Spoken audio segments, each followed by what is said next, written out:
Hello friends, कैसे हो आप सब। फ्रेंड्स, आज हम एक और इम्पोर्टेंट टॉपिक के बारे में डिस्कस करने वाले हैं। Direct tax and international taxation subject का module number 8, right. And the topic is e commerce taxation and equalisation levy and tonnage taxation scheme. ये तीनों जो टॉपिक है ये इम्पोर्टेंट है एग्जामिनेशन पॉइंट ऑफ व्यू के लिए। हमेशा क्वेश्चन जो है वो इक्वलाइजेशन लिपि में एमसीक्यू टाइप क्वेश्चन आता है and also case based type का 7 मार्क्स का प्रैक्टिकल क्वेश्चन भी एग्जाम में दिखने को मिलता है, राइट। एंड सो मैंने यहाँ पर शॉर्ट नोट्स प्रिपेयर किया हूँ विद इन 9 पेजेस ओनली, जिसके अंदर जो जो इम्पोर्टेंट एंड रिलीवेंट है एग्जामिनेशन पॉइंट ऑफ व्यू के लिए वो सब ऐड किया हूँ एंड ऑल्सो एमसीक्यूज जो जो पास्ट 5 टर्म्स में एग्जाम में आया था, जो जो एमसीक्यूज वो सब ऐड किया हूँ सो दैट कि ये अच्छे से रिवीजन हो सके for your upcoming December 25 term of examinations, right. And ये दोनों topic equalisation levy and tonnage taxation scheme ये दोनों रिपीटेडली एग्जाम्स में आते हैं, स्पेशली एमसीक्यूज एंड जैसे कि मैंने कहा केस बेस्ड क्वेश्चंस के फॉर्म में। So let's revise them in a crisp exam oriented way. Okay, so first and most important equalisation levy. Equalisation levy ये क्या है? सी, ये जो इक्वलाइजेशन लेवी है ये इंट्रोड्यूस हुआ था फाइनेंस एक्ट 2016 में। फाइनेंस एक्ट 2016 में इंट्रोड्यूस हुआ था and to tax digital transaction.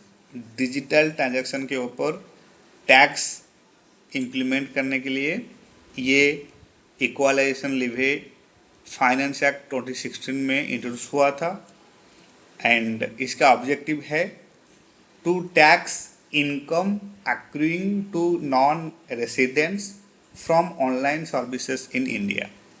And इसका aim है taxing digital transactions where the supplier is a non-resident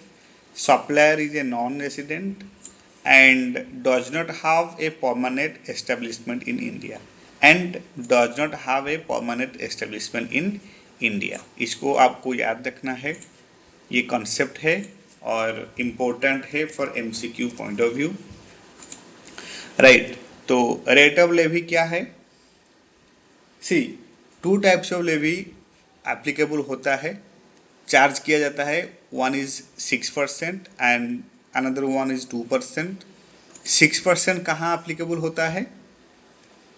6% levy जो है ये आपका एप्लीकेबल है on consideration paid to non-resident, consideration paid to non-resident for online advertisement या फिर डिजिटल आर्ट स्पेस, कोई डिजिटल आर्ट स्पेस हो या फिर कोई ऐसा कुछ रिलेटेड सर्विसेज हो।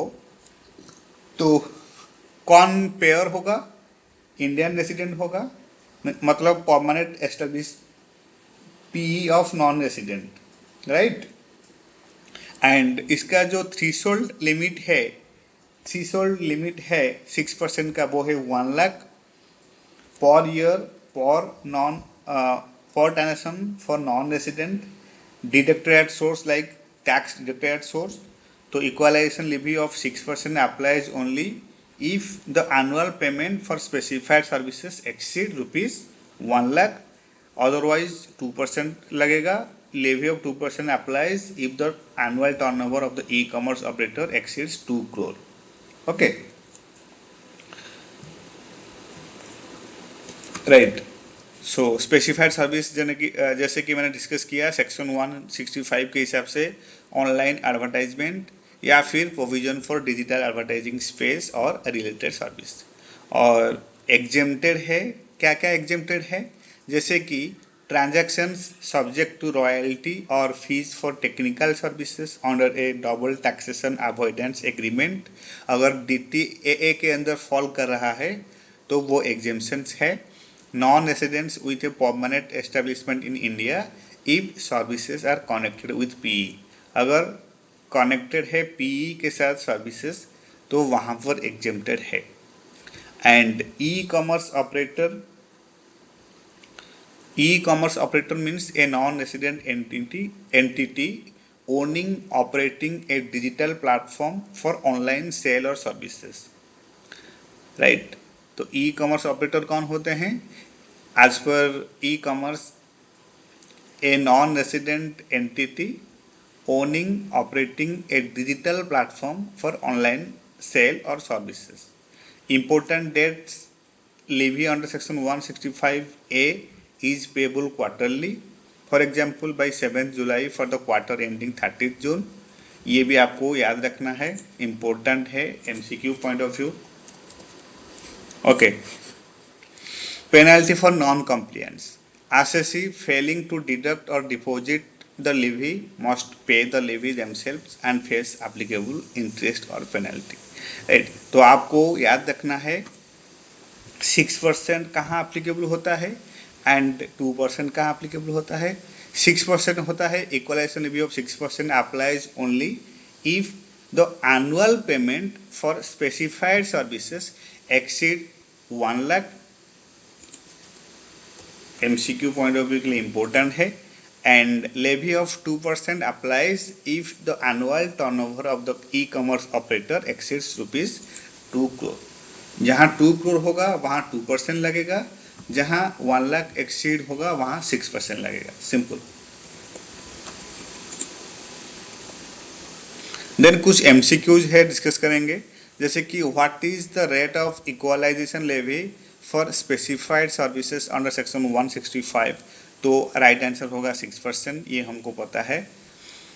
Which of the following is a specified service under section 165. तो ये आ जाएगा ऑनलाइन एडवर्टाइजमेंट. राइट आंसर होगा online advertisement, option number B. What is the threshold limit for applying equalisation levy at 6%. Again option C होगा right answer. 1 lakh rupees है threshold limit.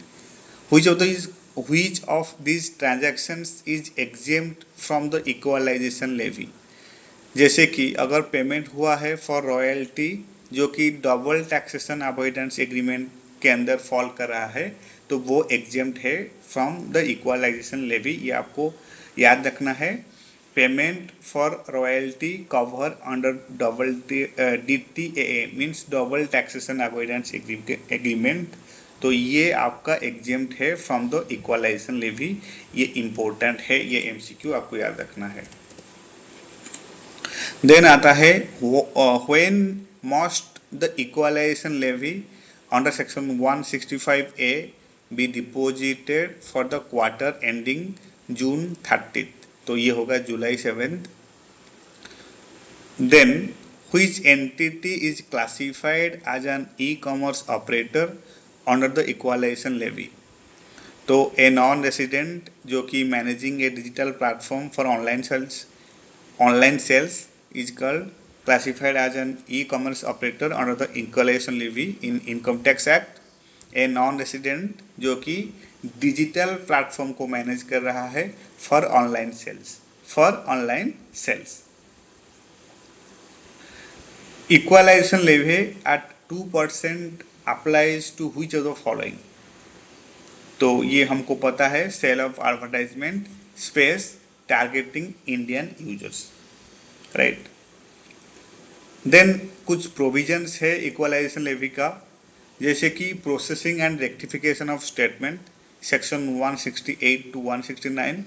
तो ये हमको पता है कि intimation of rectifications must occur within 1 year from the end of the financial year in which the statement was filed. Rectifications can be initiated suo motu or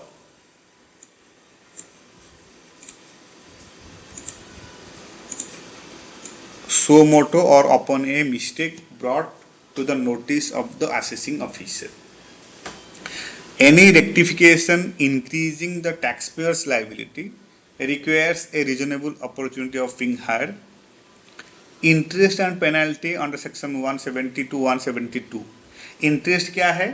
C delayed payment of the levy attracts 1% interest per month. ये important है। Levy का जो tax है, अगर आपने payment नहीं किया तो 1% इंटरेस्ट पर मंथ के हिसाब से लग जाएगा। ये इंपॉर्टेंट है। पेनल्टीज क्या लगेगा? Failing to deduct pay equalisation levy equal to the amount of the levy and failing to pay after deduction then ₹100 per day cap to the unpaid amount.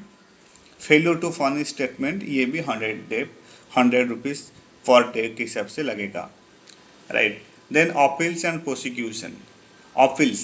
Appeals किया जा सकता है commissioner of income tax CITA to be filed within 30 days with 1000 fees and income tax appellate tribunal के पास भी appeal किया जा सकता है to be filed within 60 days with 1000 fees. ये सबसे इम्पोर्टेंट है, याद रखना है।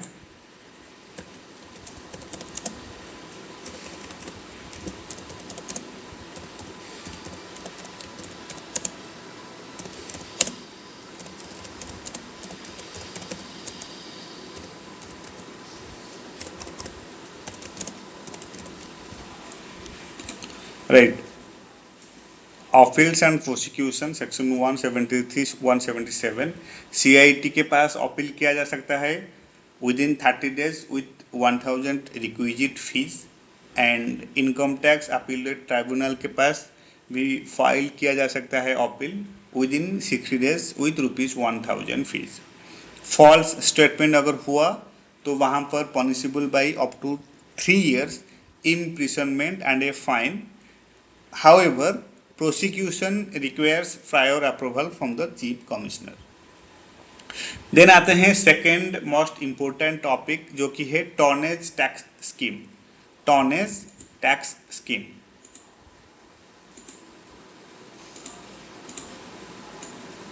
Tonnage tax scheme, right. अब ये टॉनेज टैक्स स्कीम क्या है? सी टॉनेज टैक्स स्कीम जो है ये इंट्रोड्यूस हुआ था आपका special scheme for shipping company के लिए एंड फाइनेंस एक्ट 2004 में ये इंट्रोड्यूस हुआ था। कब इंट्रोड्यूस हुआ था? फाइनेंस एक्ट 2004 में। फाइनेंस एक्ट 2004 में ये स्कीम इंट्रोड्यूस हुआ था, राइट। एंड ये कवर्ड है under chapter XIIG section 115V to 115VZC, section 115V to 115VZC। And ये जो टॉनेज टैक्सेशन स्कीम है इसका ऑब्जेक्टिव क्या है? इसका ऑब्जेक्टिव बहुत सिंपल है, to make Indian shipping industry globally competitive. To make Indian shipping industry globally competitive, right. तो यहाँ पर लिखा गया है कि introduce to boost the Indian shipping industry by taxing notional income based on ship tonnage instead of actual profit. ये notional income के ऊपर टैक्स कैलकुलेट करने के लिए एनकरेज किया जा रहा है based on ship tonnage instead of actual profit, right. और इसका ऑब्जेक्ट क्या है? इसका ऑब्जेक्ट है to make Indian shipping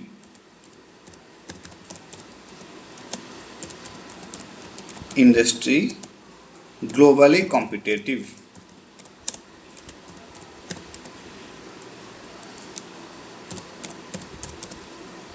right. To make Indian shipping industry globally competitive. तो लॉक इन पीरियड है 10 years तक with a re-entry bar for another 10 years if opted out. तो ये जो लॉक इन पीरियड वाला things है ये important है for MCQ point of view.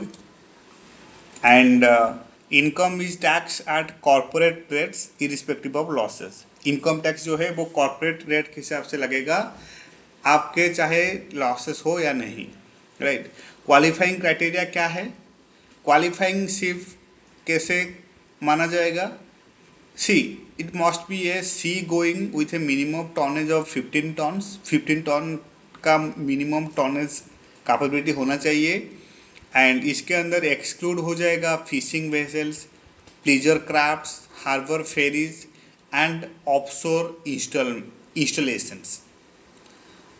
And qualifying company, कौन सा कंपनी क्वालिफाइंग है? Indian company with a place of effective management in India, place of effective management in India, and must own at least one qualifying ship, at least one qualifying ship को own करना चाहिए। National income computation, daily tonnage income is calculated and multiplied by the operational days of the ship, and no setup of losses or depreciation allowed, but adjustment are deemed made। इसमें कोई losses setup नहीं होगा, कोई भी depreciation allowed हुआ है जो वो अलाउ यहाँ पर सेटअप नहीं हो सकता, बट कुछ एडजस्टमेंट है जो कि हमको माना जाएगा कि ऑलरेडी ये एडजस्टमेंट ऑलरेडी यहाँ पर अवेल किया हुआ है, राइट। कंडीशंस एंड कंप्लायंसेस क्या है? Reserve creation, at least 20% of book profits must be reserve for acquiring new ships, minimum training requirements for personnel as per DG shipping guidelines, separate books for qualifying and non qualifying ships and mandatory, special provisions section 115VZ and 115VZC। Companies abusing the preferential regime may face expulsion, and amalgamations, demergers and asset transfer are covered under specific rules। Now कुछ MCQs है, जैसे कि time limit and processing statements। First and most important, what is the time limit for issuing intimation related to statements or revised statements?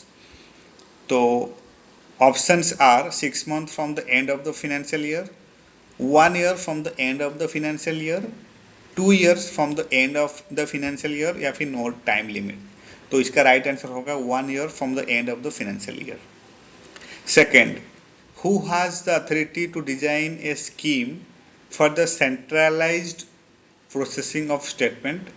तो right option होगा option number B, CBDT means Central Board of Direct Taxes and Direct Taxes। So CBDT has the authority to design a scheme for the centralized processing statement।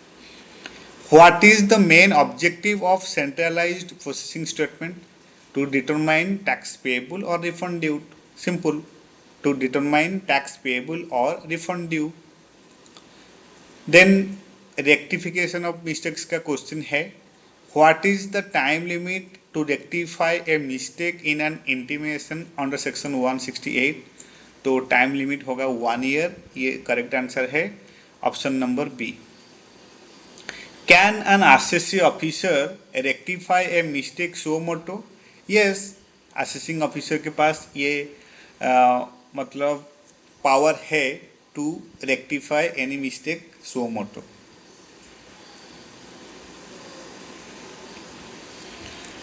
Then what must the assessing officer provide before enhancing the tax liability through rectification?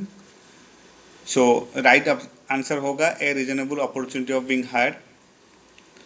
Then कुछ interest and penalties का कुछ important MCQs है, जैसे कि what is the rate of interest for delayed payment of equalization levy under section 170? तो right answer होगा 1% per month. What is the penalty for failure to deduct equalisation levy under section 165? तो right answer होगा equal to the amount of equalisation levy. Max to max equalisation levy का जितना amount है उतना ही हो सकता है, उससे ज़्यादा नहीं होगा। तो ये इम्पोर्टेंट है आपका MCQ पॉइंट ऑफ व्यू के लिए। Under which section is the penalty imposed for failure to furnish statement? Section 172, right। And what is the daily penalty for failure to furnish statement as required under section 172? तो right answer होगा ₹100। टॉर्नेज taxation scheme का कुछ MCQs है। What is the minimum tonnage required for a ship to qualify as a qualifying ship? तो ये तो हमको पता है 15 टन्स होना चाहिए, मिनिमम 15 टन्स होना चाहिए।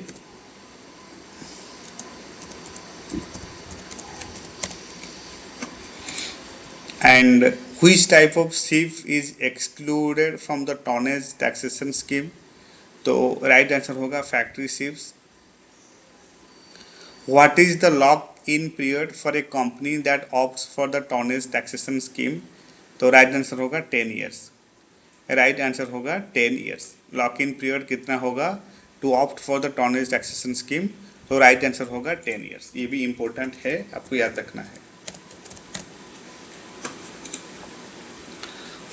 What percentage of book profits must be set aside as reserves under the tonnage taxation scheme? तो options are 10%, 15%, 20%, 25%। तो राइट आंसर होगा option number C 20%। Under section 159 of the Income Tax Act, the liability of a legal representative is limited to the extent of the deceased estate.